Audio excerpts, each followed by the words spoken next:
Fala, pessoal. Bom dia, boa tarde, boa noite, como sempre, né? Vamos, então, dar continuidade ao nosso curso de Ciclo das Rochas, né? Bom, na verdade, o ciclo das rochas, propriamente dito, a gente não entrou até agora, né? A gente viu toda a base necessária para entender esse ciclo, né? Toda a base indispensável, sem a qual a gente não consegue compreender o processo pelo qual a gente tem a formação de uma rocha. Então, recuperando também, como sempre, né? Vimos uma primeira aula das estruturas internas da Terra, uma segunda sobre tectônica de placas e a teoria da deriva continental, uma terceira sobre mineralogia, onde vimos todos aqueles elementos, todos aqueles minerais que vão compor uma rocha, né? Lembremos da definição de rocha, né? Sempre um agregado de minerais, ou mineraloides, né? Como a gente vai ver. E hoje, poderíamos dizer que é a nossa primeira aula de fato sobre o ciclo das rochas, entrando especificamente no ciclo. É uma aula dedicada, então, aos processos endógenos e rochas magmáticas, ou rochas ígneas, né, ou rochas vulcânicas. Ou seja, há uma relação, né, entre esses processos endógenos, ou as forças que emanam do interior da Terra, e a formação dessas rochas vulcânicas, né? Então, a nossa aula hoje vai ser essa introdução. Começamos o ciclo das rochas a partir das rochas ígneas, das rochas vulcânicas, magmáticas, ou, como nós vamos ver, todas as definições possíveis. Então, sem mais delongas, vamos para a nossa aula. Bom, então, como eu disse, na verdade, aqui a gente vai tratar desses dois aspectos mesmo, né? Uma aula onde a gente está buscando entender duas questões importantes, né? Primeiro, o que são os fatores endógenos e depois o que são as rochas ígneas ou magmáticas.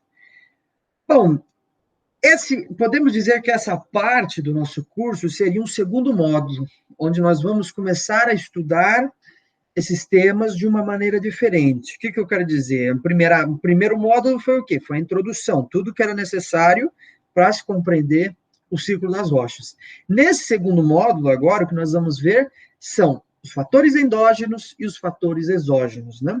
Por que já logo nos fatores endógenos eu coloquei as rochas ígneas ou magmáticas? Porque é uma relação muito próxima, né, entre fatores endógenos, entre vulcanismo, entre, enfim, toda uma série de processos que podem e geram rochas magmáticas, né? Como a gente viu nas aulas anteriores, é justamente ao longo dos limites de placa ou em zonas de anomalias, de hotspots, pontos quentes, que a gente tem a ascensão do magma em superfície, a sua consolidação, e, por fim, a consolidação através de uma formação de rocha ígnea ou magmática.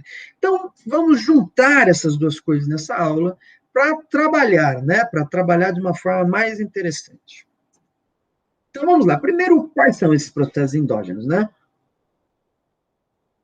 Podemos destacar, todos esses daqui a gente já viu, pessoal, na aula de tectônica de placas, mas agora a gente vai ver eles de fato, com profundidade, né?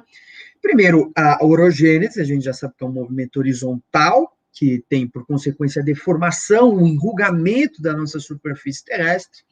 A gente tem a epirogênese, que é um movimento vertical, ou seja, o soerguimento de uma porção, né, da crosta terrestre, e os seus resultados, né? Ou seja, através desses movimentos horizontais ou verticais, que são acionados através do processo de convecção do manto, que gera a dinâmica das placas tectônicas, a gente tem alguns resultados, né? Além da orogênese e epirogênese, os terremotos, os maremotos, os tsunamis e o vulcanismo. Então, a gente vai ver cada um deles individualmente, talvez dando mais destaque nessa aula para o processo de vulcanismo, justamente porque é através do vulcanismo que a gente tem a formação de rochas ígneas ou magmáticas. Bom, relembrando, né? Aqui nessa imagem a gente tem todos esses limites de placa, né? Para ser novamente pensado. E esses limites relacionados aos processos que a gente escreveu agora anteriormente. Então, a gente vai ter terremotos, por exemplo, em zonas de divergência de placa. Tá certo que esses terremotos, eles acontecem com maior intensidade em zonas de contato, né, de placas, ou seja, em zonas de placas convergentes, justamente porque o choque é muito maior. Mas, na verdade, todo o nosso planeta tem abalos sísmicos, né? O que a gente vai ver é que a gente vai mensurar quando ele vai ser maior ou menor, né? O que muda é apenas a intensidade, né? Nós temos a hipirogênese, ou seja, o soerguimento de uma porção da crosta terrestre, o soerguimento vertical. A gente tem a orogênese, que talvez seja um dos processos mais importantes, né? Que é o processo de enrugamento da nossa superfície, a formação de cadeias de montanhas. Disso daí que, por exemplo, surge o termo dobramento orogênico, por exemplo, ou seja, são dobramentos formados a partir do processo de orogênese. E talvez seja interessante fazer uma diferenciação de dobramento orogênico e de dobramento moderno, porque às vezes eu vejo muita gente utilizando como se fosse a mesma coisa, mas de fato não é, porque o dobramento moderno, ele tem relação com os processos orogênicos que ocorreram no período do Cenozoico, ou seja, o Cenozoico é um período, né, uma época, né, da nossa linha de tempo geológica. Então, a gente tem que diferenciar o que é dobramento moderno de dobramento orogênico, principalmente a partir da datação desses dobramentos, né? A gente pode chamar de dobramento orogênico um dobramento que se processou através do processo de orogênese para qualquer momento da nossa história geológica do nosso planeta. Então, a gente pode considerar qualquer cordilheira de montanhas um dobramento orogênico desde que ela tenha sido criada a partir desse processo. Geralmente, todas elas estão associadas a isso, né? Mesmo montanhas mais antigas, extremamente erodidas, rebaixadas, sofreram um processo de orogênese em algum momento da história passada no nosso planeta, ou seja, um processo de enrugamento da superfície, né? Claro, ela pode estar associada a outros movimentos de falha, a gente tem vários tipos de falha, tem formação de cordilheiras montanhosas a partir da distensão de placas, a partir de placas divergentes, que seria o caso da Serra do Mar, né? Toda a Serra do Mar foi construída a partir de um movimento divergente, ou seja, todo aquele relevo da Serra do Mar, ele, na verdade, está associado a uma divergência de placas, ali não houve choque.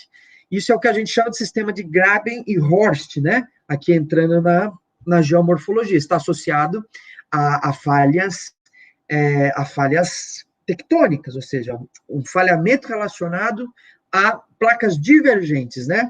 Então, de fato, a gente tem diferentes processos na criação de cadeias montanhosas, etc., mas os processos orogenéticos estão relacionados justamente com esse choque de placas, né?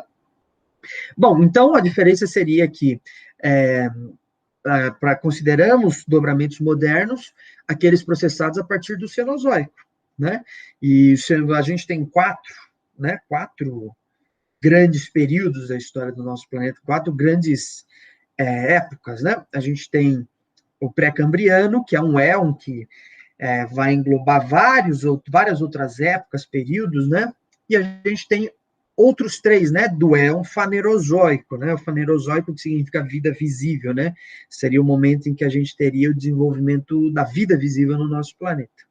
E aí a gente tem o paleozoico, o mesozoico e o último é o cenozoico. Isso aqui, pessoal, é tudo um pouco... eu estou me aprofundando um pouco nessa parte, mas de fato não é o objetivo dessa aula. É só um parênteses, tá? O Cenozoico sendo esse momento mais recente da história geológica do nosso planeta, seria onde a gente teria o desenvolvimento desses dobramentos modernos. Então, qual é um dobramento moderno que a gente pode destacar no nosso planeta hoje? Por exemplo, a Cordilheira do Himalaia, porque ela tem se desenvolvido a partir do Cenozoico, a Cordilheira dos Andes, ou seja, todas aquelas cordilheiras que estão hoje sendo formadas, tudo isso é dobramento moderno, né? Um dobramento recente. E dobramento orogênico, na verdade, pode estar relacionado a qualquer outra cadeia montanhosa. A gente tem, por exemplo, os Montes Urais na Rússia, que, na verdade, foi desenvolvido a partir do Paleozoico. Então, é um exemplo de dobramento orogênico e não de dobramento moderno, porque ele não está se desenvolvendo agora, se desenvolveu há milhões de anos atrás, né? Em outro período, ou seja, no Paleozoico. Seria mais ou menos essa diferença cabível entre os dois termos, né? Bom, depois desse parênteses gigantesco, né, a gente vai estudar os processos vulcânicos, né?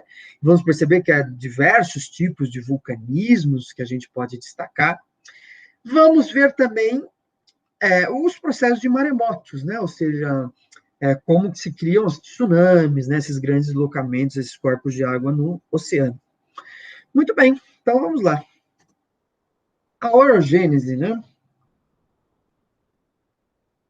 A orogênese, a gente já viu, né? Ela poderia ser definida, né, como conjunto de processos que levam à formação ou rejuvenescimento de montanhas ou cadeias de montanhas, produzido principalmente pelo diastrofismo, ou seja, pela deformação compreensiva da litosfera continental. Justamente na litosfera continental que a gente vai ter esse processo de orogênese, né? Onde você tem essa formação dessa cordilheira de montanhas. Então, na verdade, aqui é só retomando o que a gente já viu, né? É justamente nesses limites de placas, nesse limite convergente de placas que a gente vai ter essa formação dessas cordilheiras, né? Isso daqui é muito importante, lá na frente a gente vai ver que essas cordilheiras estão associadas à formação de rochas metamórficas, à formação de rochas ígneas, né? A formação de vulcanismo, tudo isso está relacionado, né? Mas aqui é só para a gente retomar um pouco, né?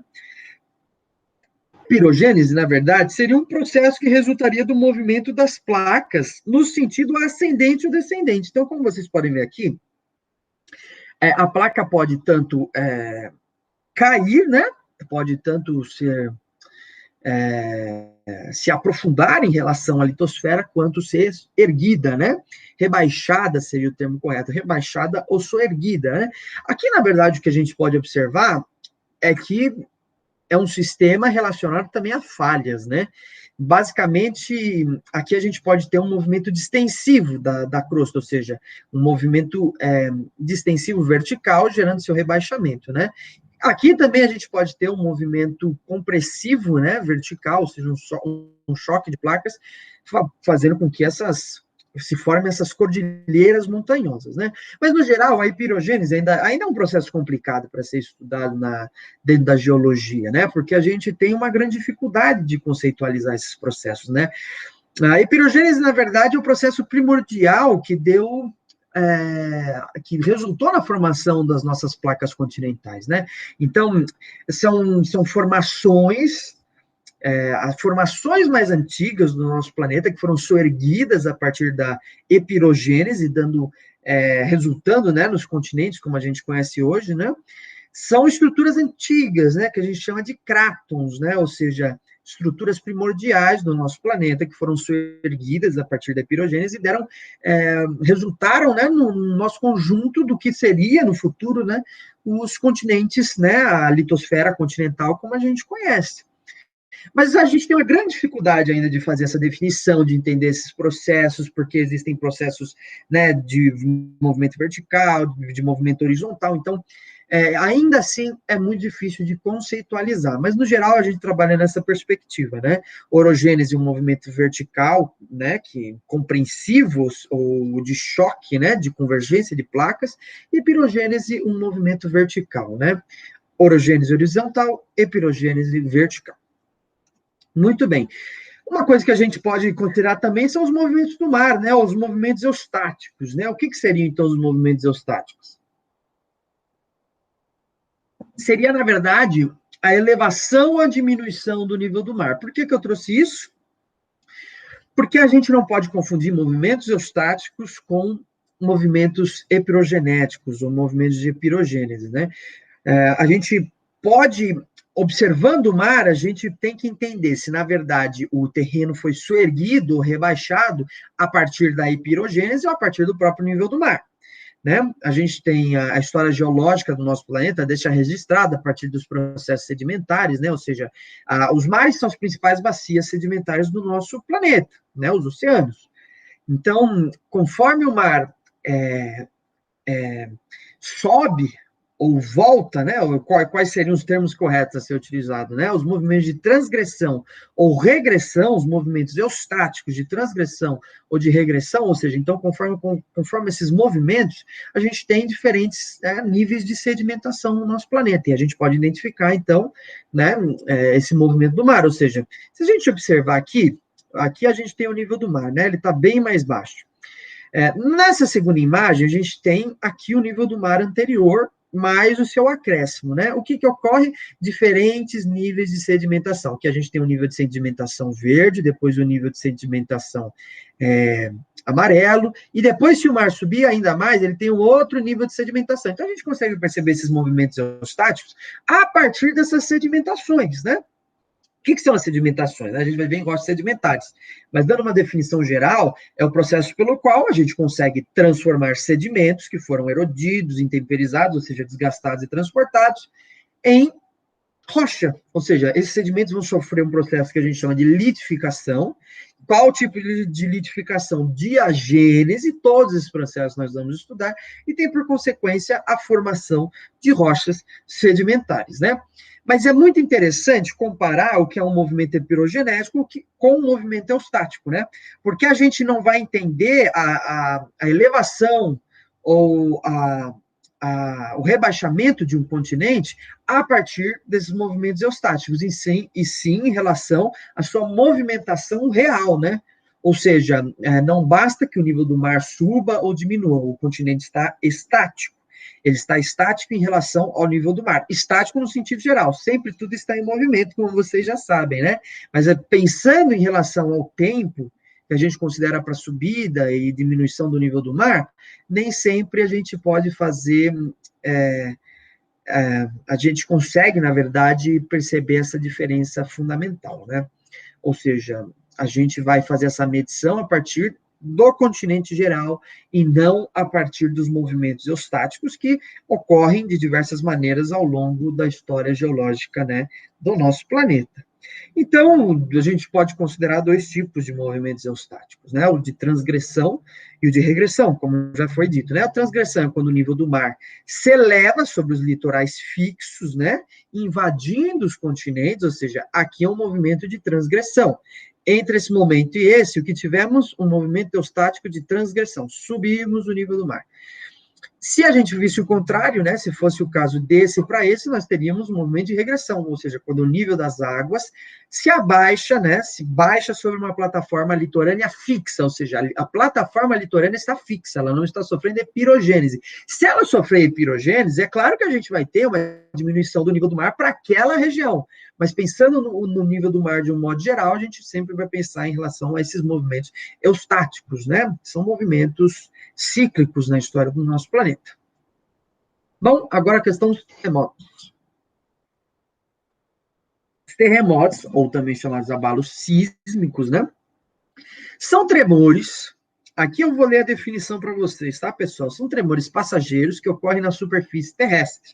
Esse fenômeno natural pode ser desencadeado por fatores como atividade vulcânica, falhas geológicas, ambos relacionados aos movimentos de diferentes placas tectônicas. Então, na verdade, um adendo aqui, né? Essa definição eu encontrei da internet, e ela não está exatamente correta.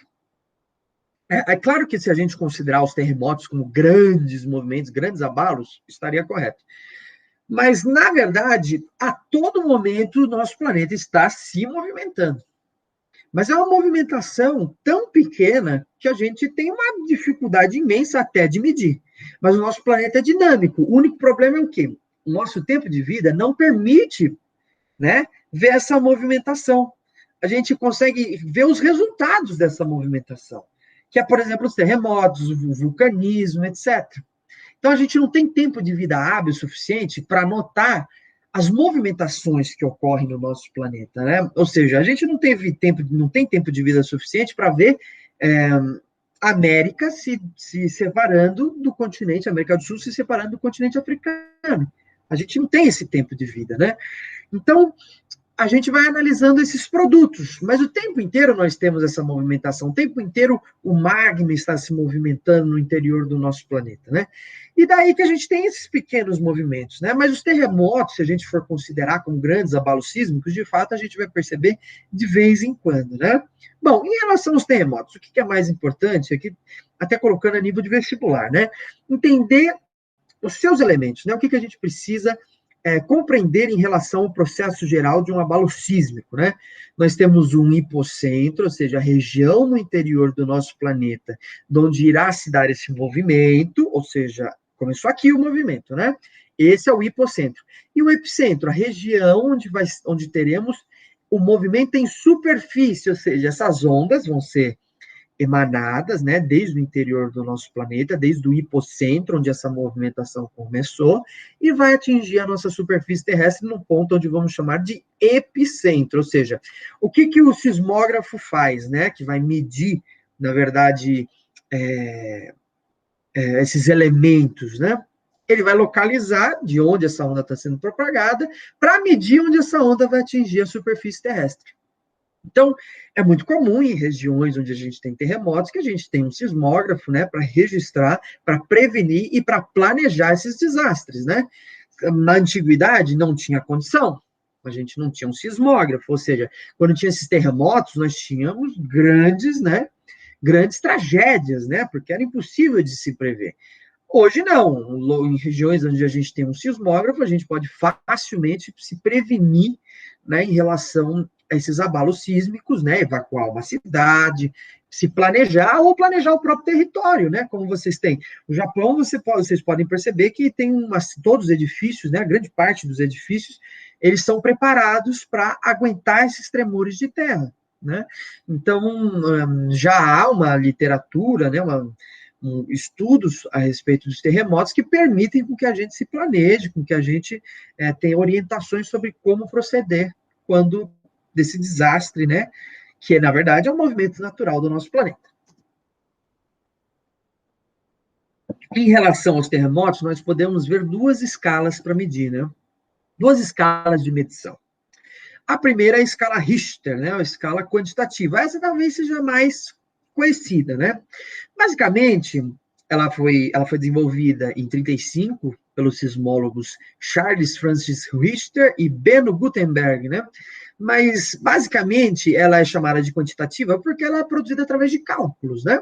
O resultado desses cálculos nos dá o resultado dos seus efeitos, né? Então, menor que 3,5 a intensidade, né, a magnitude do evento, menor que 3,5, a gente tem quais efeitos? Geralmente não é sentido, mas gravado, então é registrado pelo sismógrafo, né? Entre 3,5 e 5,4, às vezes sentido, mas raramente causa danos. 5,5 e 6, no máximo, causa pequenos danos a prédios bem construídos, mas pode danificar seriamente casas mal construídas em regiões próximas. E assim por diante, né? Então, a ideia da escala Richter é que ela, na verdade, é produzida através de um cálculo, e esse cálculo, o resultado desse cálculo nos dá a magnitude, e a partir da magnitude nós podemos pensar outros efeitos.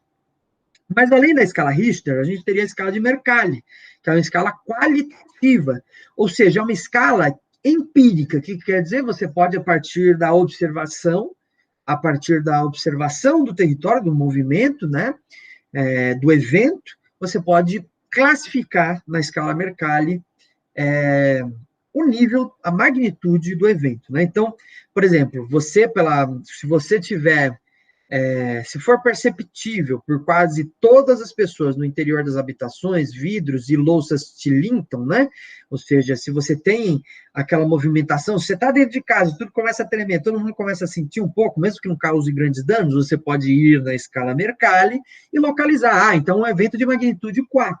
Se você tiver, por exemplo, destruição da maioria dos edifícios, grandes desabamentos de terra, você pode ir até a escala de Mercalli e você mesmo, você não precisa proceder de um cálculo, por isso ela é qualitativa. Você mesmo na observação vai ver, vai registrar tudo o que aconteceu e classificar de 1 até 12 qual foi a magnitude do evento, né? O 12, né, o 1 a gente teria vibrações, só registradas mesmo por instrumentos, e o 12 a gente teria destruição total, né, com a topografia completamente alterada. Então, de 1 a 12 ocorrem todos esses processos e a pessoa mesmo pode, a partir da observação, qualificar o nível, né, da magnitude do evento. Muito bem. Agora, os maremotos. Os maremotos, né, o tsunami, né, esse tsunami é um nome japonês, justamente porque a região do Japão, né, tem muitos eventos, né, de maremotos, toda a região ali do Sudeste Asiático também, né, então, o que são os maremotos e os tsunamis, né? Eles são causados também por essas zonas de abalo sísmicos, né? São zonas ao nível do oceano, onde a gente tem encontros de placas convergentes. Como a gente já viu na nossa segunda aula, na teoria de placas tectônicas, a cordilheira do Japão, né? Na verdade, ela está relacionada a um movimento de convergência de placas oceânicas, ou seja, toda essa região do Pacífico, na verdade, a gente chama de círculo de fogo, ou cinturão de fogo, justamente porque nesses limites de placas no Pacífico, a gente tem um processo de vulcanismo muito forte.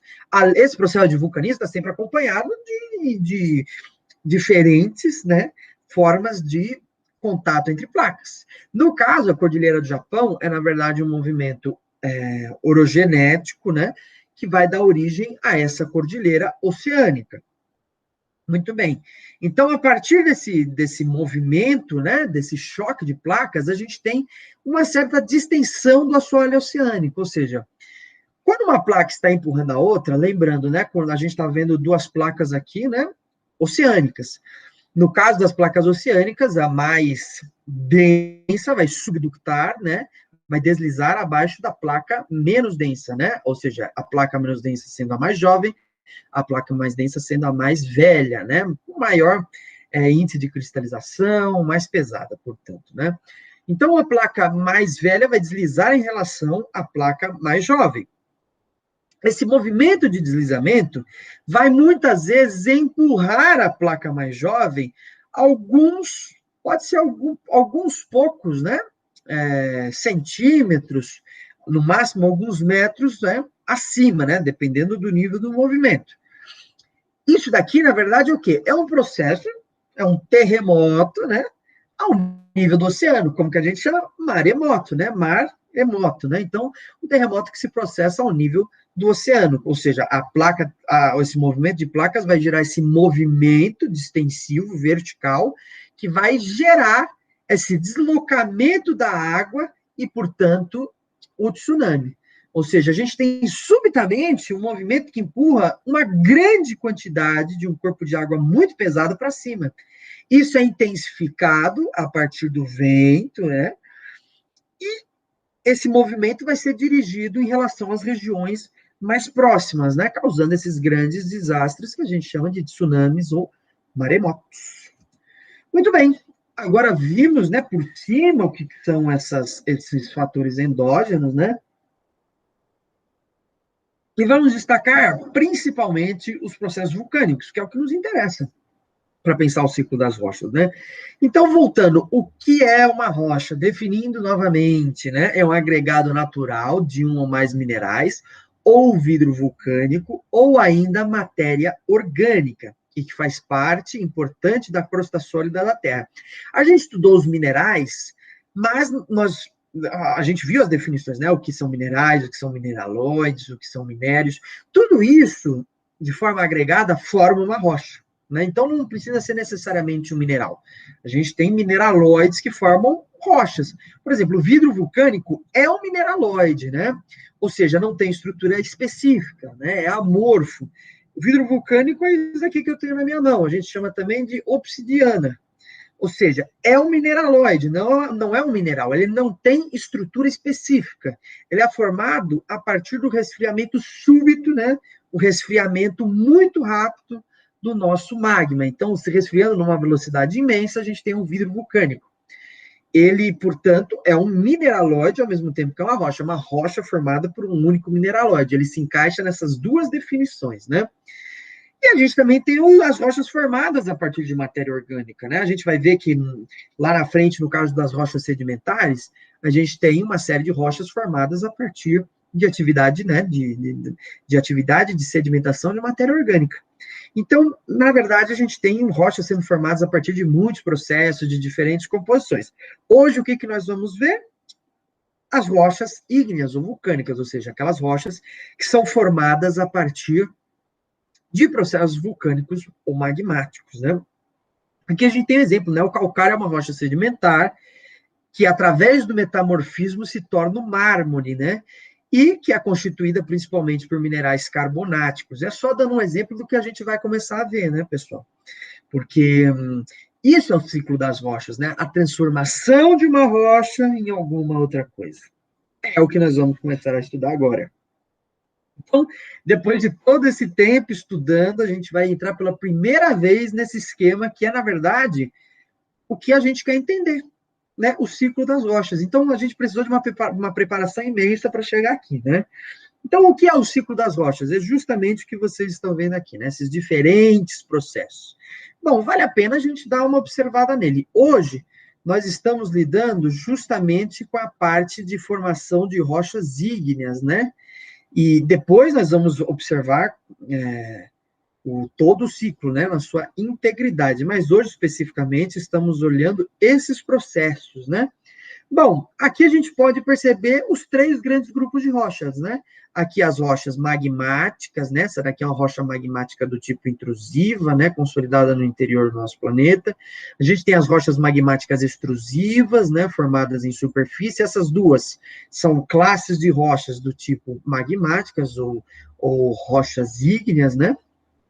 A gente tem outros processos, né? Ou seja, uma rocha magmática pode, através da meteorização ou intemperismo, né, sofrer desgaste. A partir desse desgaste, sofrer transporte, ou o que a gente chama de erosão, e ser depositada, né? O que são depositados? Os sedimentos, né? Sedimentos são depositados em alguma região, eles podem sofrer compactação e cimentação, que são dois processos que também vamos estudar, e formar rochas sedimentares consolidadas, né? Depois, nós temos o processo de metamorfismo, né? Metamorfismo, onde a gente teria a formação de rochas metamórficas. Essas rochas metamórficas poderiam sofrer fusão, e essa fusão se transformar novamente em magma, né? Bom, o que a gente viu? O processo na sua integridade, na sua generalização, um passo depois do outro, né? Mas a gente tem vários atalhos, né? A gente pode, a partir de uma rocha magmática, ter o metamorfismo, né? A gente pode, a partir de uma rocha magmática intrusiva ou extrusiva, né, ter metamorfismo. Uma rocha magmática intrusiva pode ser aflorada em superfície, sofrer meteorização e sofrer todos aqueles processos novamente. Uma rocha sedimentar pode ser novamente meteorizada, né, ou intemperizada, e formar uma outra rocha sedimentar, ou ela pode sofrer um processo de metamorfismo, enfim. A gente não tem um ciclo fechado, né? A gente tem vários processos. Uma rocha, não quer, a gente estuda o ciclo, mas não quer dizer que de rochas ígneas nós vamos para rochas sedimentares e de rochas sedimentares sempre para rochas metamórficas, né? Existem, na verdade, atalhos nesse processo. Você pode ter uma rocha metamórfica que vai ser intemperizada e voltar para uma rocha sedimentar. Você pode ter uma rocha ígnea que vai sofrer metamorfismo e se transformar numa rocha metamórfica. Então, não há um caminho certo. A gente tem sempre atalhos de transformação de uma rocha em outra rocha, né? Todos esses processos, eles estão relacionados aos movimentos de placa no nosso planeta, por isso que foi muito importante analisar aquilo anteriormente, né? Bom, então, o que nós vamos estudar hoje? Basicamente, o que está dentro desse quadradinho aqui, né? O magma, sua cristalização, sua consolidação, seu afloramento, enfim. Todos esses processos são importantes para entender a formação de rochas ígneas. Muito bem, rochas ígneas ou magmáticas. Gente, antes uma definição, né? Ígnea significa, né, fogo, ou seja, vem do grego, né? Se não me engano, é ignis, né? Ignis significa fogo. Só vocês lembrarem, por exemplo, de ignição. Por exemplo, é um processo de acender, né? E dar a ignição. Então, ígneas tem relação com fogo, né? E magmáticas com o próprio magma do nosso planeta, né? Então, as rochas ígneas podem ser definidas em extrusivas ou vulcânicas, ou intrusivas plutônicas, né? Vulcânico, a gente está sempre pensando no processo de vulcanismo, onde a gente tem o extravasamento do magma em superfície, e intrusiva, a gente está pensando sempre no plutonismo, ou seja, a consolidação dessa rocha em profundidade, né? Elas são chamadas também de rochas primárias, já que a partir de sua solidificação, a gente tem o início dos processos que vão transformar essa rocha em rocha sedimentar ou metamórfica, ou seja, de alguma forma, a gente pode entender que as primeiras rochas que foram formadas no nosso planeta foram rochas ígneas. Por quê? Porque é a rocha que se forma justamente a partir do magma, né? A rocha sedimentar, ela vai se formar a partir de sedimentos de uma outra rocha que já foi cristalizada, né? Que já ascendeu em superfície como magma ou se cristalizou em profundidade. E as metamórficas também, elas surgem de rochas que já estavam cristalizadas anteriormente. Então, por isso a gente chama de rochas primárias. Elas, na verdade, não estão surgindo de nenhuma outra rocha. Qualquer rocha sedimentar ou metamórfica, para se transformar numa rocha ígnea, tem que antes sofrer fusão. Ou seja, sofrendo fusão, vai retornar ao seu estado magmático para depois ser cristalizado como uma rocha ígnea, né? Do tipo extrusiva ou intrusiva. Então, nesse sentido, a gente chama essas rochas de primárias, né? A gente vai ver lá na frente que também existe uma distinção entre minerais primários e secundários, né? Na próxima aula. Bom, qual é o processo associado à formação dessas rochas? A cristalização, né? Ou a consolidação dessas rochas, né? A cristalização pode ocorrer tanto em superfície, como no interior da Terra, como a gente já viu. E são esses processos que a gente vai buscar estudar. Bom, a gente aqui pode retomar a questão dos minerais e da sua cristalização, né? Ou seja, para entender os processos de cristalização e consolidação das rochas, a gente pode entender que essa escala de cristalização dos minerais também tem relação com formação de rochas.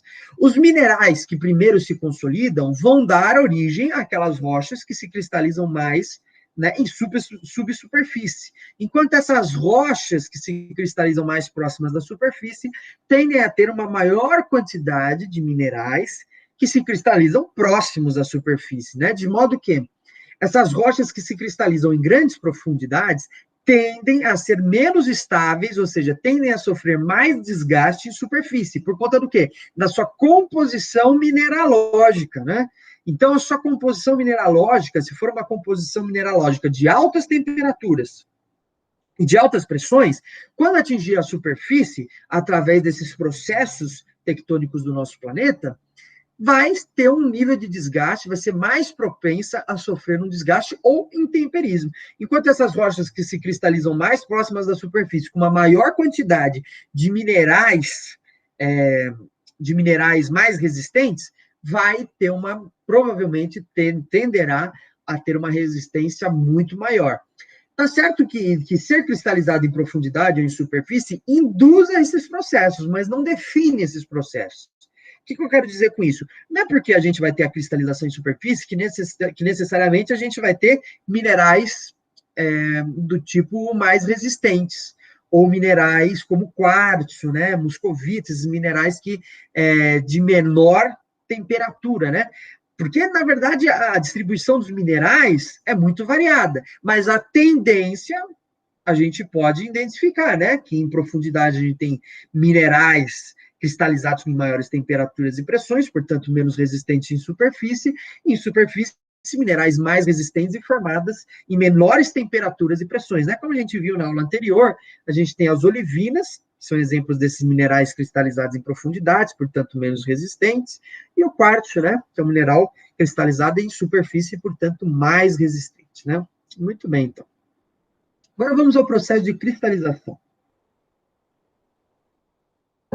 O processo de cristalização, então, diz respeito ao resfriamento e à consolidação da rocha. Quando ocorre a consolidação da rocha? Quando a rocha já estiver cristalizada, ou seja, quando esses minerais no interior dessa rocha se cristalizarem, se definirem dentro de uma composição, dentro de uma relação específica, né? Aí nós temos a consolidação da rocha. A partir do momento que a rocha se consolida, o que acontece com ela? Bom, a princípio ela começa a sofrer desgaste, ela pode sofrer acréscimo de outros minerais, dependendo do local onde ela estiver, né? Mas, no geral, ela começa a ser desgastada, né? Já se consolidou, portanto, se ela mudar de ambiente, indo para um ambiente mais quente ou mais frio, com certeza a gente vai ter o início de um processo de desgaste dessa rocha, né? Ou seja, ela só se mantém íntegra, né, no seu ambiente próprio de formação. É ali que ela vai estar mais segura aos processos do intemperismo e da erosão. Se ela sair daquele ambiente, naturalmente ela começa a sofrer intemperismo ou erosão, né? Nesse sentido, nós temos a cristalização e a consolidação, portanto, né? A cristalização, como a gente já viu em relação aos minerais, é o processo pelo qual a gente tem a constituição desses minerais, né? E a consolidação, né, quando essa cristalização dá origem a uma rocha consolidada, né? Uma rocha bem definida, uma rocha onde você tem uma solução de minerais numa relação, né? Que relação é essa? Diferentes ligações químicas, né? Muito bem. Essa rocha pode também sofrer anatexia, né? Ou seja, a transformação da rocha em magma, fusão. Esse processo de anatexia vai ser mais importante quando a gente estudar rochas metamórficas, né? Porque existe a anatexia, um processo de fusão dos minerais, né? A gente vai ver que uma rocha metamórfica, conforme ela se aprofunda em subsuperfície no nosso planeta, no interior do nosso planeta, ocorrem processos de fusão parcial ou total dos minerais que compõem essas rochas. Nesse sentido, a gente tem a anatexia, ou seja, uma rocha ígnea, uma rocha vulcânica, ela pode novamente sofrer um rebaixamento na superfície terrestre, um aprofundamento na superfície, novamente se transformar em magma, né? Então, a gente também tem esse processo, né, de rochas ígneas voltando ao seu estado anterior, ou seja, seu estado de magma, ou até mesmo, né, depois da ascensão em superfície, de lava. Muito bem. Então, continuando, né, aqui a gente vai começar a ver os diferentes tipos de rocha, né? Bom, a gente já viu que quando consolidada em superfície, ou seja, através de processos vulcânicos, o magma que acende em superfície, que recebe um nome diferente, que é lava, ao se cristalizar e se consolidar em superfície, dá origem a rochas do tipo ígneas extrusivas, ou rochas vulcânicas, né? O mais interessante é chamar de rochas ígneas extrusivas mesmo, né? Esse extrusiva vem de onde, né? O ex é de externo, ou seja, externo ao nosso planeta, na superfície do nosso planeta, não no interior. Então, é mais interessante chamar de rochas ígneas extrusivas, né? Porque rochas vulcânicas dá uma abrangência que talvez não seja tão interessante, né? Então, rochas ígneas extrusivas, esse é o termo com o qual a gente vai trabalhar mais. Nesse sentido, como eu disse, são rochas que são cristalizadas em superfície. Ocorre o quê? Essas rochas ascendendo à superfície, essas rochas não, a lava, né, o magma ascendendo em superfície e se transformando em lava, vai sofrer um processo muito rápido de resfriamento. Esse processo de resfriamento é tão rápido que ele não tem tempo de diferenciar os minerais dessa rocha. Então, o que a gente tem? Blocos de rocha uniformes. A gente não consegue diferenciar os minerais dessa rocha. Eles se consolidaram muito rápido, portanto, não tiveram tempo de se diferenciar. A diferenciação de minerais dentro de uma rocha é resultado de um longo processo de resfriamento, cristalização e consolidação. Ou seja, houve tempo, temperatura e pressão, houveram tempo, temperatura e pressão corretos para a consolidação dessa rocha, permitindo que esses minerais se cristalizassem em estruturas bem definidas no interior daquela rocha. Bom, no caso dessas rochas, então, extrusivas, não houve esse tempo, né? Ou seja, a rocha, naquele estado completamente de fusão, né, hiper, com uma temperatura gigantesca, imagina, gente, uma rocha, né? Estava num ambiente tão quente que ela entrou em fusão, né? Ela obteve um caráter plástico, não é líquido, né? A gente tem que tomar cuidado não chamar de líquido, mas um caráter mais plástico daquela rocha, né? Ela ficou muito mais maleável com aquela temperatura, né? E imagina, gente, para você ter um bloco rochoso em estado de fusão, a gente precisa de uma temperatura e uma pressão imensas, né? Imagina toda aquela temperatura e pressão do magma ascendendo em superfície na forma de lava, sendo resfriado, né? Sendo subitamente resfriado. O que a gente tem? Um resfriamento muito rápido, né? Se você está a 600 graus Celsius, né, que seria uma temperatura aceitável, né, uma temperatura que a gente chama até de baixa em relação aos processos vulcânicos, se você tem, então, ali o magma numa temperatura de 600 graus Celsius, né, ascendendo em superfície, e a superfície está por volta de 20, 25 graus, você vai ter, logicamente, um processo de resfriamento, de perda de calor muito intenso. E esse processo gera, então, essas rochas ígneas extrusivas. Então, como vocês podem ver aqui na imagem, o basalto, né, é uma rocha ígnea extrusiva, onde não houve tempo nenhum de cristalização desses minerais. Então, a gente não sabe, a olho nu, a gente não consegue falar, esse basalto aqui tem olivinas, piroxênios, quartzo, não dá para falar, né? Porque foi um processo muito rápido de resfriamento. Aqui eu tenho algumas amostras, é uma pena, né? Porque essa aula eu gosto de fazer presencial, esse curso, né? Porque a gente tem a oportunidade de mostrar para os alunos e tudo mais, né? Mas, enfim, a gente tem aqui um basalto, ele está um pouco intemperizado, por isso que ele está nessa cor mais amarronzada, mas eu não consigo olhar o meu basalto e identificar nele a sua constituição mineralógica. É o único bloco com todos esses minerais misturados e indiferenciados, né? Aqui a gente tem um basalto, que é mais escuro, dá para ver melhor, né? Ele não está tão intemperizado. Todos esses basaltos foram recolhidos ali na região de Pardinho, né? Inclusive porque, como nós vamos ver ainda na aula de hoje, o interior paulista teve um processo de derrames basálticos muito intensos, né? Então a gente acha essas rochas aos montes nessa região, né?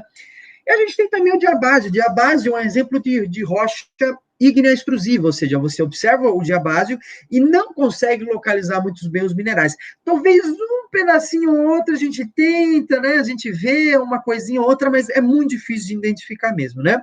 E daqui a importância, de novo, da mineralogia, né? É a constituição mineral do diabásio que permite ele ter essa forma específica, ou seja, o diabásio, quando se cristaliza em superfície, se cristaliza nesses bloquinhos. Isso daqui não foi cortado. Ele se cristaliza nesse formato em superfície, né? Sempre nesses quadradinhos, né?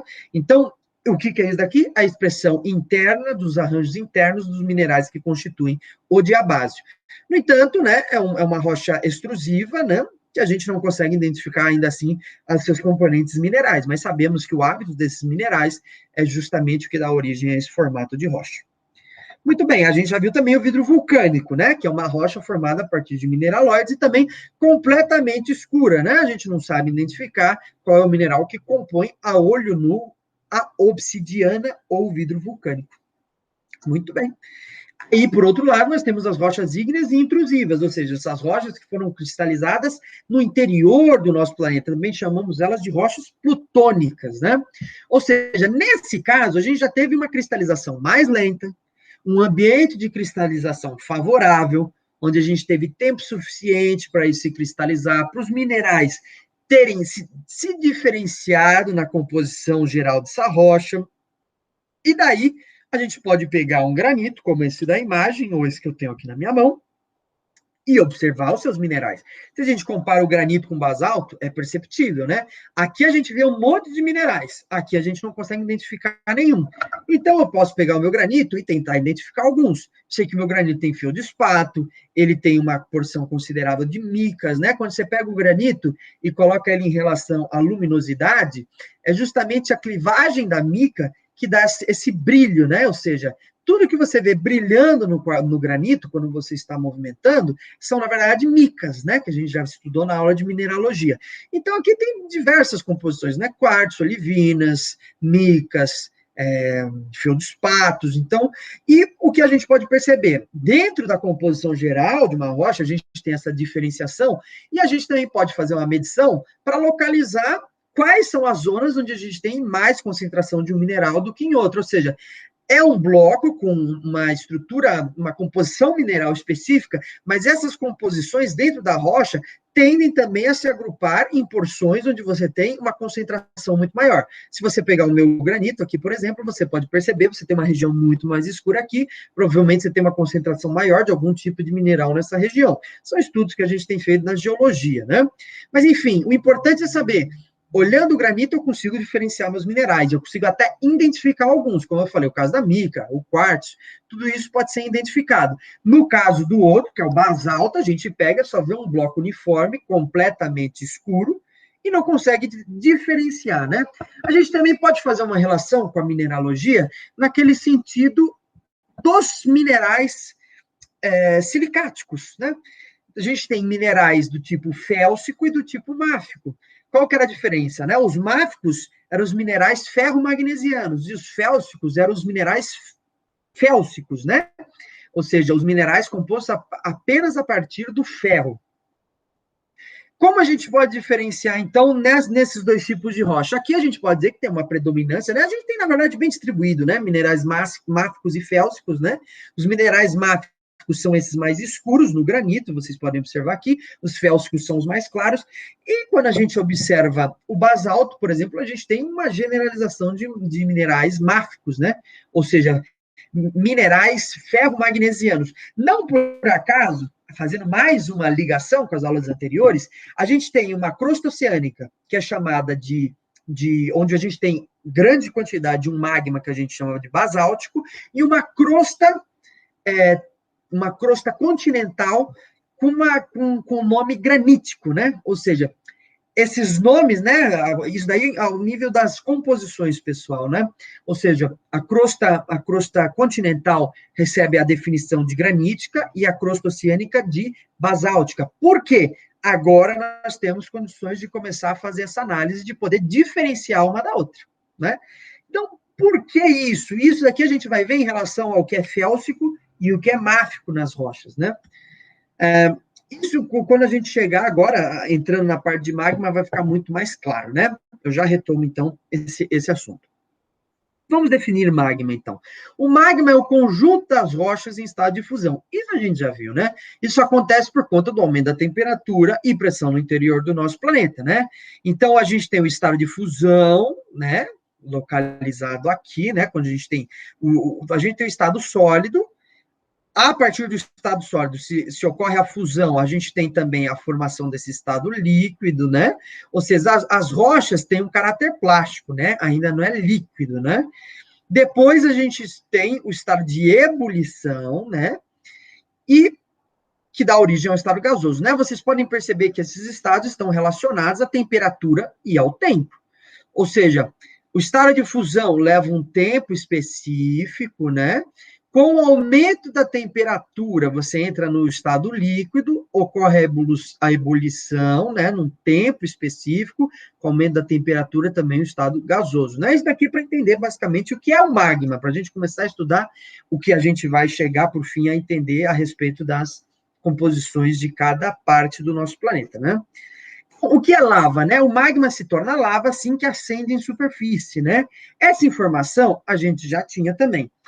O que é bom acrescentar, né? A astenosfera, ou aquela porção do manto superior logo abaixo da litosfera, aqui falando da divisão geodinâmica do nosso planeta, é a principal fonte de lava que a gente vê acendendo em superfície, né? Então, essa lava que a gente vê acendendo em superfície vem justamente da astenosfera, essa porção que está logo abaixo, né? Essa camada logo abaixo da litosfera. Bom,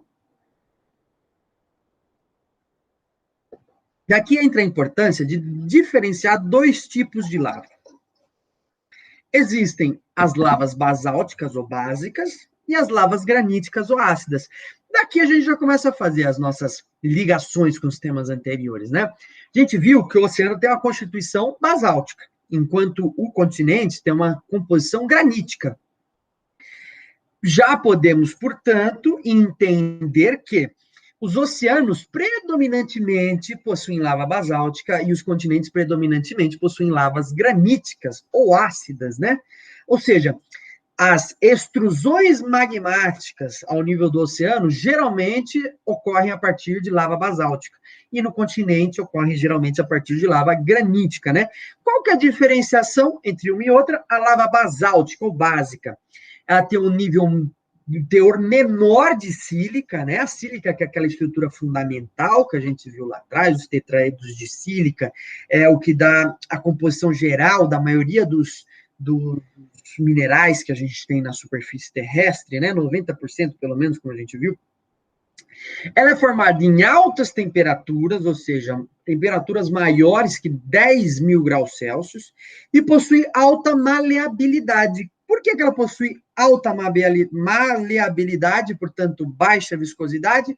Justamente porque ela tem um baixo teor de sílica, né? O baixo teor de sílica forma uma lava que é muito mais maleável, porque a sílica, ela gera a integração daquele material, né? Deixa aquele material muito mais resistente. Então, possui um baixo teor de sílica, né? E, portanto, uma alta maleabilidade. Então, se a gente pudesse, a princípio, pegar a lava na mão, né? E tentar manusear, a gente teria, com a lava basáltica, uma lava que a gente consegue ter uma maleabilidade muito grande, né? Consegue movimentar bastante.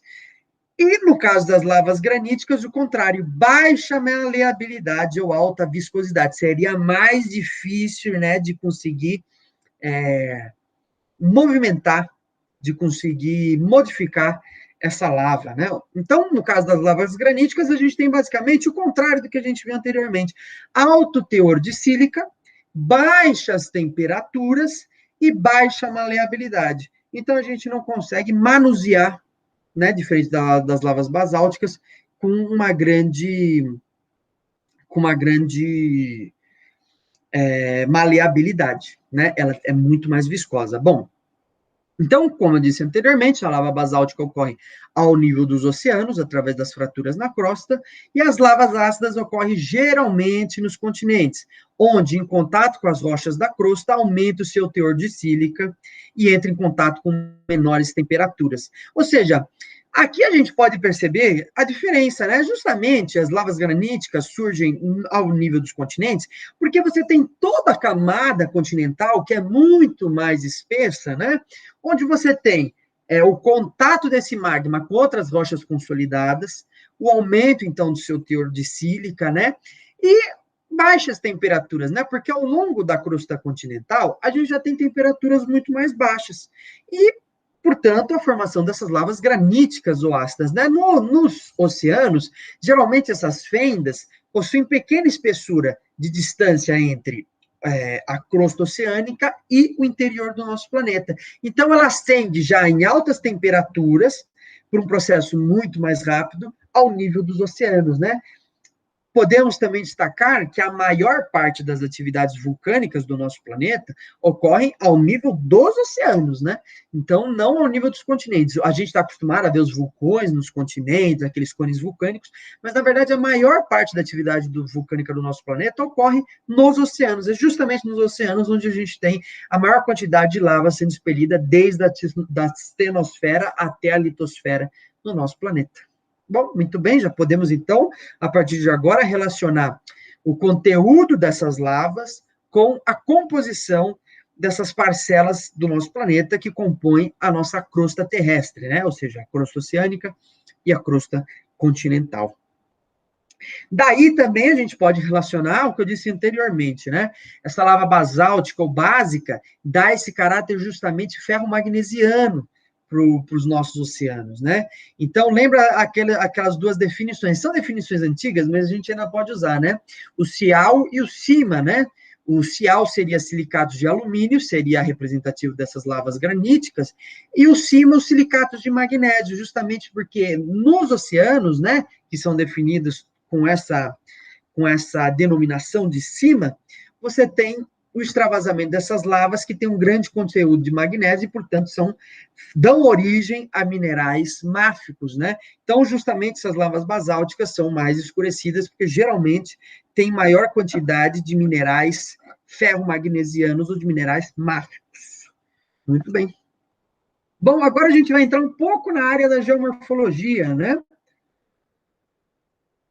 Entendendo como essas lavas, como esses magmas, né? Como a diferença de lavas basálticas e lavas graníticas influi na geomorfologia do nosso planeta. Isso aqui é importantíssimo, né, pessoal? Porque é muito difícil um aluno no vestibular estudar geomorfologia sem, por exemplo, entender a diferença desses tipos de lava, né? E o que ocorre na maioria das vezes é que as pessoas vão estudar geomorfologia sem ter uma boa base de geologia. Pelo menos os seus princípios e elementos fundamentais devem ser garantidos. Senão a gente não consegue entender a geomorfologia na sua integridade, né? Ou seja, a própria formação desses cones vulcânicos que impactam o relevo tem relação com o conteúdo, com o tipo de lava que esses vulcões vão expelir. Então, no primeiro caso, a gente tem um vulcão em escudo. Esse é um vulcão que está lá no Havaí, né? Ele chama Mauna Kea, né? No Havaí. Ele é resultado de um hotspot. Os hotspots, pessoal, geralmente também produzem lavas basálticas, né? Ou seja, lavas com pouca quantidade de sílica, lavas processadas em altas temperaturas e com alta maleabilidade. Por quê? Esses hotspots surgem justamente no Havaí a partir do oceano. Não é? Então, dali a gente já tem justamente essa caracterização de lava basáltica, né? Geralmente, no nível dos oceanos, temos lava basáltica, como vimos anteriormente. Então, a alta maleabilidade da lava faz com que ela escorra quando ocorrem esses processos de vulcanismo, né? Então, através do processo de vulcanismo, você expele aquela grande quantidade de lavas basálticas, e essas lavas basálticas, a partir da sua grande maleabilidade, vão se depositando ao redor desses vulcões, criando esse escudo. Ou seja, não é um vulcão íngreme, né? Como a gente vai ver, o próximo é um vulcão bem íngreme, bem cônico, né? Esse daqui é um vulcão em escudo, ou seja, ele forma esse escudo justamente pela alta maleabilidade da lava. Ela vai escorrer com facilidade, vai ser depositada ao longo de milhares de anos, e não vão constituir uma estrutura tão íngreme, né? Justamente porque essa deposição é facilitada no entorno desses vulcões. Então, muito bem. Aqui nós temos esse vulcão escudo relacionado com essas lavas basálticas. Agora, formações vulcânicas, cone vulcânico, né? Aqui, se a gente comparar com o vulcão escudo, a gente tem um cone muito mais definido, né? Ou seja, muito mais íngreme do que o anterior, onde você tem uma estrutura, né, com ângulos muito menores. Bom, aqui você já tem uns ângulos muito maiores, né? E a formação justamente de um cone vulcânico, né? Porque está relacionado com as lavas ácidas. As lavas ácidas, elas formam esses vulcões cônicos, justamente porque elas não vão ser depositadas com tanta facilidade em superfície. Os processos vulcânicos que ocorrem a partir de lavas basálticas são processos onde a gente vê aquela fluidez da lava, né? Aquela corrida, né, de lava, de detritos, ou seja, parece de fato uma espécie de como poderia classificar de uma maneira interessante, uma espécie de derramamento, né? Uma espécie de mais líquida, não queria usar dessa forma, mas nós podemos dizer que ela está um pouco mais líquida, né? Ou seja, ela escorre facilmente, né? Seria como abrir uma torneira, né? Essa torneira seria aberta e a lava começaria a ser expelida, né? E se depositaria facilmente. No caso do cone vulcânico, que se forma a partir dessas lavas ácidas, a gente tem, como definido anteriormente, uma grande quantidade de sílica, o que gera uma alta viscosidade, uma baixa maleabilidade, ao mesmo tempo que temperaturas mais baixas. Mas daí, justamente, a gente tem cones vulcânicos que se entopem. Por que eles ficam entupidos, né? Porque a lava é pouco maleável, né? Ela tem dificuldade de escorrer, ela tem dificuldade de alcançar os entornos daquela região. Ela vai sendo, na verdade, depositada nas saídas desse vulcão. O que ocorre é que, com o passar do tempo, lava e mais lava vai se acumulando ali e ocorre uma grande explosão. Quando a pressão chega num nível onde a resistência é quebrada daquela saída do cone vulcânico, o vulcão simplesmente explode, né? Essa explosão vai depositar lava ao longo, né, do cone vulcânico, daí essas formações, né, essa formação de cone. Mas sendo mais viscosa, ela não se esparrama e não forma um escudo, ou seja, ela vai ser depositada nessas zonas ao redor, mas com uma alta viscosidade, né, pessoal? Então, um exemplo é o vulcão do Vesúvio, né, na Itália, que resultou no grande evento, né, vulcânico de Pompeia, onde a gente teve, né, a destruição da cidade, né, relatada, né, na Idade Antiga, e a cristalização até de algumas pessoas, né? Ou seja, a lava atingiu alguns corpos, esses corpos se cristalizaram, né? Depois, quem tiver interesse pode até dar uma pesquisada e ver os corpos cristalizados de Pompeia, né? Então, são grandes explosões que são pouco previsíveis, né? São explosões que ocorrem repentinamente em grandes eventos vulcânicos, né? Bom, agora as estruturas de um vulcão. A gente viu a geomorfologia associada a essas lavas, gerando diferentes tipos de vulcão, né? Agora vamos ver as estruturas desses vulcões, né? Podemos destacar algumas, né?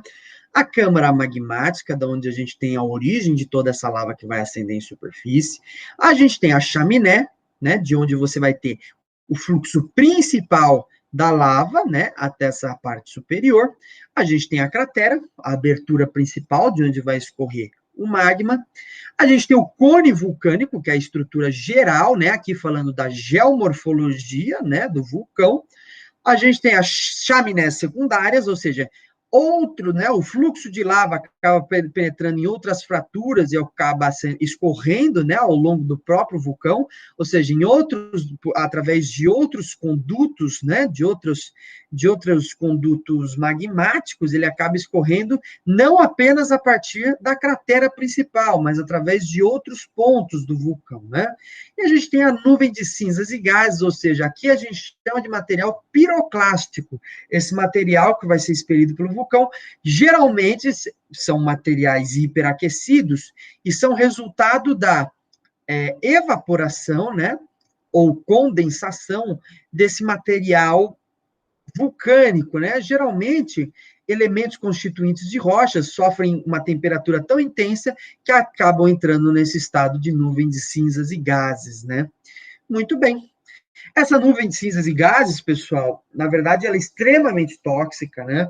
É muito perigoso. Ocorre que muitas vezes um dos grandes problemas das atividades vulcânicas é justamente essa nuvem de cinzas e gases, porque ela acaba se espalhando uma velocidade muito grande, sendo tóxica, pode matar, né? Então, é muito perigosa. E, claro, depois, né, da formação dessas nuvens de cinzas e gases, elas vão se depositar nas regiões do entorno, né? Então, é muito comum que, ao longo desses processos vulcânicos, a gente tenha a deposição desse material piroclástico que estava anteriormente formado a partir de nuvens de cinzas e gases nas regiões ao redor, né? Então, geralmente, gera aquele pó. Se alguém quiser pesquisar, pode pesquisar, aquele pó bem escurecido, né, que se deposita nas casas, nos vidros dos carros, né, que você tem que limpar justamente porque ele foi depositado após a atividade vulcânica. Bom, mais um tipo de formação vulcânica. Pessoal, nem sempre o vulcanismo se processa a partir desses cones. A gente tem a formação vulcânica a partir dos derrames basálticos. Ou seja, não há a formação de cone. Simplesmente você tem uma fratura na crosta que vai gerar essa ascensão do magma em superfície. Geralmente está associada a quê? A derrames basálticos, né? Justamente pela maleabilidade, né? É justamente o magma basáltico, né? A lava basáltica que tem condição de penetrar nessas fraturas e de se depositar ao longo de uma superfície, né? Ou seja, é justamente o magma basáltico que consegue se formar com a inexistência de um cone, né? Porque ele consegue se derramar de uma maneira muito mais fácil. Então, você tem essas regiões de fraturamento, né? Associadas a. Não confundir isso com hotspot, né, pessoal? Essas regiões de fraturamento estão associadas a essas zonas de choque de placas, de convergência de placas, né? Então, ela é um produto dessa convergência de placas. Aqui, então, a gente tem um platô de basalto, ou seja, ano após ano, né, esse magma irá ascender em superfície através dessas fraturas, vai se cristalizar, né, através de cristalizações contínuas e formar um platô de basalto, né, ou seja, é um grande derrame. O derrame vem justamente disso, o derramamento do magma, né? Qual é o único magma que consegue se derramar? O basáltico, justamente porque ele possui uma viscosidade muito menor, uma maleabilidade muito maior. Então, daí a gente chama derrame basáltico. Aqui a gente tem um exemplo de derrame basáltico em continente, mas grande parte desses derrames ocorrem ao nível dos oceanos, ou seja, sem a formação de cones vulcânicos, né? Também, porque a gente já sabe, a placa oceânica, né? A crosta oceânica, ela é generalizadamente basáltica. Muito bem. Bom, agora, toda uma série de estruturas vulcânicas, né? Bom, o que a gente está mais acostumado é a ver os vulcões e os derrames, né? Ou seja, os vulcões, esses grandes cones que se formam, né? E os derrames, o derramamento da lava ao nível dos continentes ou ao nível dos oceanos. Bom, aqui a gente pode destacar outras estruturas que se formam, né? Estruturas concordantes e discordantes. Qual a diferença? As estruturas concordantes são depositadas ao longo de planos de sedimentação específicos. Vocês estão vendo aqui, né? A sedimentação acompanha a formação dessa estrutura, né? Enquanto que as estruturas discordantes, elas não acompanham esses planos de sedimentação, elas quebram esses planos de sedimentação. A gente pode destacar algumas, né? Então, no caso, os batólitos e os estoques são estruturas discordantes, né? Aqui a gente tem um estoque e aqui a gente tem um batólito. Bom, a diferença entre eles é muito pequena, né? Os estoques, claro, é isso daqui, pessoal, na verdade é uma discussão muito mais aprofundada, vai ser definida em relação à sua morfologia, ao seu ambiente de cristalização, a forma como foi cristalizado, enfim. Mas observando a imagem, a gente pode perceber que a diferença entre o estoque e o batólito são necessariamente a presença desses xenólitos, né? Então, o batólito ainda tem esses xenólitos internamente, ou seja, estruturas sedimentares que foram absorvidas, né? Estruturas de ambientes de sedimentação, de cristalização de uma rocha qualquer, que são absorvidas na estrutura do batólito, enquanto no estoque nós não temos essa presença de xenólitos, né? Bom, além disso, a gente tem nas estruturas concordantes os cios e os lacólitos, né? Então, aqui a gente tem os cios e os lacólitos. Qual que seria a diferença entre um e outro? O cio ele é depositado sem gerar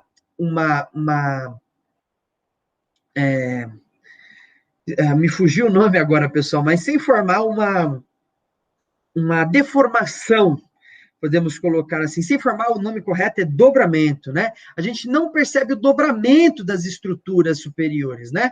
Nos outros casos, a gente já consegue perceber, né? No caso do lacólito, você tem já esse dobramento. Isso na geomorfologia é definido, né? Temos as sinclinais e as anticlinais, né? Isso a gente pode ver mais para frente nas nossas aulas, né? O importante é ver que o lacólito ele deforma ou dobra essas estruturas superiores e o cio não. Além disso, a gente tem os diques, né? Aqui é um exemplo de dique, e aqui também esses diques podem aflorar em superfície, e nós temos o exemplo do neck vulcânico, né? Ou seja, essas estruturas que foram anteriormente vulcões, mas que estão agora adormecidas, né?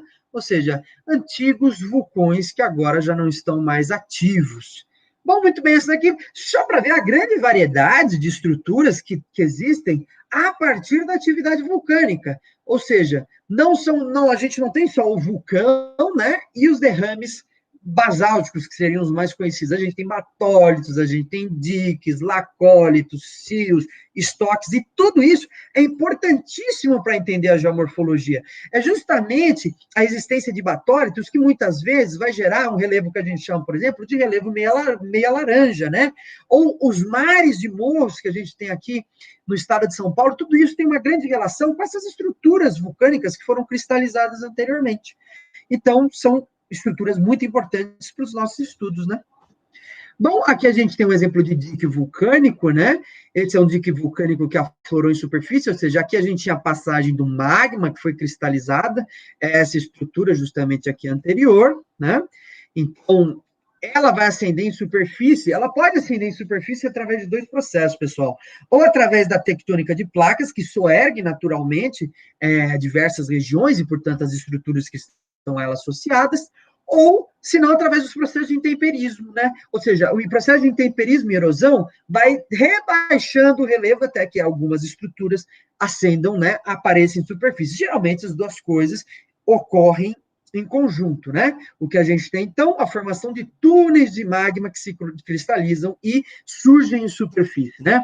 Aqui é um dique de diabase em São Paulo, foi justamente desse dique, que vocês estão vendo aí, que eu recolhi essa amostra de diabásio, né? Como vocês podem ver, parece que alguém pode passar por ali, né? E pensar que, na verdade, foi algo, né, colocado, né? Parece uma série de tijolinhos colocados na parede, né? Uma série de tijolinhos colocados aqui no meio do mato, vamos dizer assim, mas, na verdade, isso daqui era um antigo vulcão, né?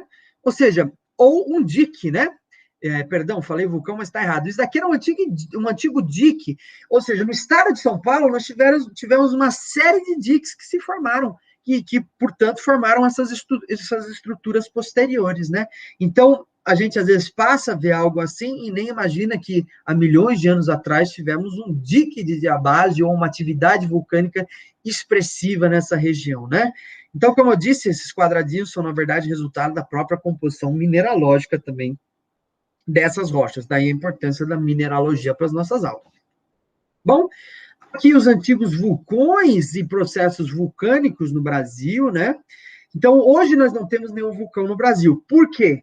Justamente o Brasil está no centro da placa tectônica, né? Até aí poderíamos ter um hotspot, mas não temos. Então, o Brasil está bem no centro da placa sul-americana. Ele não tem nenhum limite de placa próximo ao Brasil. Temos um relativamente próximo, que é, na verdade, o encontro da placa de Nazca, né, com a placa sul-americana.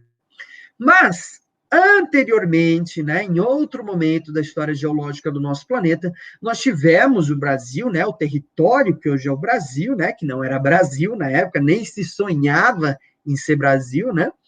Naquele momento, essa região que hoje compõe o território brasileiro esteve em alguns limites de placa e, por isso, possui atividades vulcânicas significativas, né?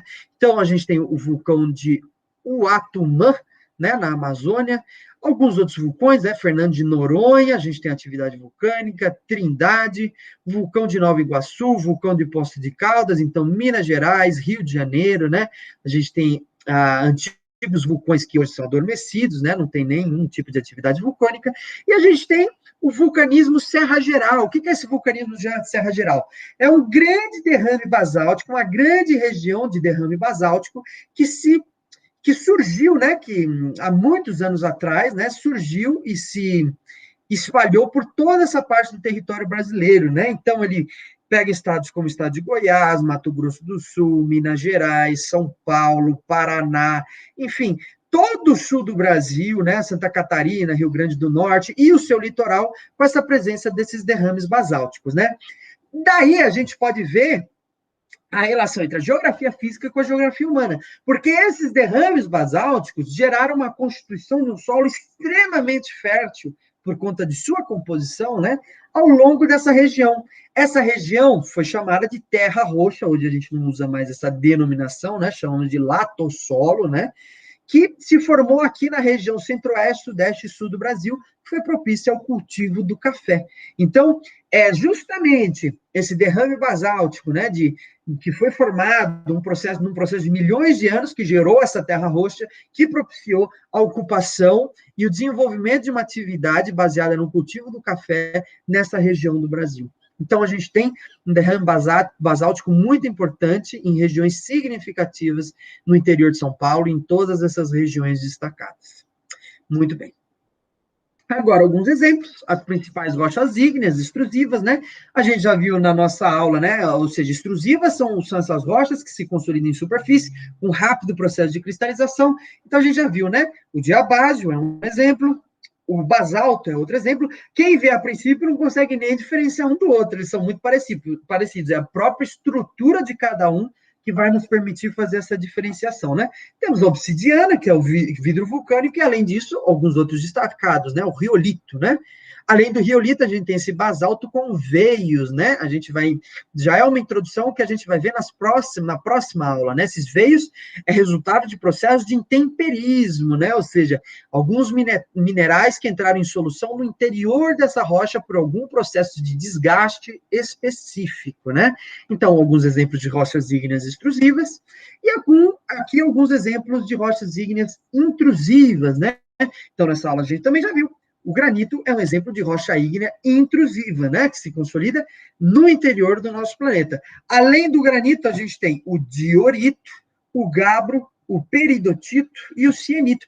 Qual é basicamente a diferença entre um e outro? Além da sua composição mineralógica, né? Ou seja, a sua composição mineralógica, que também vai resultar em estruturas específicas, além dessas duas coisas, a gente tem também a granulação, ou seja, algumas rochas possuem granulação mais fina, outras rochas possuem uma granulação mais grossa. A existência de uma granulação mais roxa é resultado também de um tempo maior de cristalização, ou seja, quanto maior o tempo de cristalização, maior o nível de granulação dessas rochas, ou seja, comparando aqui, o diorito provavelmente teve um tempo muito maior de cristalização do que o granito, justamente pelo tamanho desses minerais, né? Os minerais conseguiram se cristalizar, se diferenciar com muito mais tempo e com muito mais qualidade. O grabo, por exemplo, já é quase uma rocha ígnea extrusiva, né? Você pode ainda ver alguns minerais salpicados, mas, no geral, muito pouco, né? Uma granulação muito fina, o peridotito também, e o cianito está ali no nível intermediário, com alguns minerais maiores e outros minerais menores, né? Bom, gente, a nossa aula de hoje é exatamente isso. Nós vimos, então, agora essa parte de rochas ígneas, daí a importância fundamental, né, do ciclo das rochas, de estudar, diferenciar os grandes grupos de rochas, né, e as classes dessas rochas, né, então, rochas ígneas extrusivas, intrusivas, os seus processos associados, como o vulcanismo gera uma geomorfologia específica, como essa geomorfologia está relacionada a lavas específicas, os processos endógenos, a relação da formação de rochas com os processos tectônicos do nosso planeta, com os processos de desgaste, tudo isso está relacionado, a gente não está estudando uma coisa separada da outra. E as nossas aulas sempre vão buscar, na verdade, relacionar todos esses elementos.